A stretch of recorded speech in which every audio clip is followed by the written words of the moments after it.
Hi friends, welcome to Ranjana sweet home. ஆஃப்ரிக்காவில் இருந்த வரைக்கும் ஈவினிங் ரொட்டீன் வேறு மாதிரி இருக்கும். அருப்புக்கோட்டைக்கு வந்த பிறகு சுத்தமாக அப்படியே மாறிடுச்சு. பெரிய டிஃப்ரென்ஸ் என்னன்னு கேட்டிங்கன்னா, அங்கே விளையாட ஆளே இருக்க மாட்டாங்க. இங்கே நிறைய ஃப்ரெண்ட்ஸ் இருக்காங்க. ஸோ விளையாடுறதுக்கு அவங்களுக்கு ரொம்பவே ஜாலியாக இருக்குது. ஆர்த்திகாக்கு 3:30க்கு ஸ்கூல்லேருந்து கூப்பிட்டு வந்தேன்னா 6 o'clock வரைக்கும் விளையாட்டு தான். 6 o'clock வந்து தான் டீ காஃபி எல்லாம் குடிச்சிட்டு ரெஃப்ரெஷ் ஆகிட்டு சாமி கும்பிட்டுட்டு அதுக்கப்புறமா படிக்க உட்காடுறாங்க.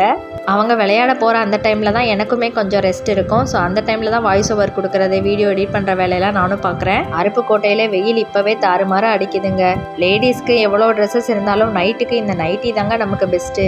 ஊர்லேருந்து வந்ததுக்கப்புறம் எந்த பர்ச்சேஸுமே பண்ணலை. நைட்டி தேவைப்படுதுன்னு இன்ஸ்டாவில் தான் லேடி பஸ் ஃபேஷன்ஸ் அப்படின்னு சொல்லி ஒரு பேஜில் நைட்டி பார்த்தேன். ரொம்பவே நல்லா இருந்துச்சு. இவங்க கிட்ட பார்த்தீங்கன்னா ஆல்பைன் நைட்டிஸும் இருக்குது, காட்டன் நைட்டிஸும் இருக்குது. நான் வாங்கினது ஆல்பைன் நைட்டிஸ் தான். இந்த மெட்டீரியல் பார்த்தீங்கன்னா வெயிலுக்கு போடுற மாதிரி ரொம்பவே சாஃப்டாக சூப்பராக இருந்தது. இவங்களோட பேஜ் லிங்க் கீழே டிஸ்கிரிப்ஷனில் கொடுத்துருக்கேன், மறக்காமல் செக் பண்ணுங்கள்.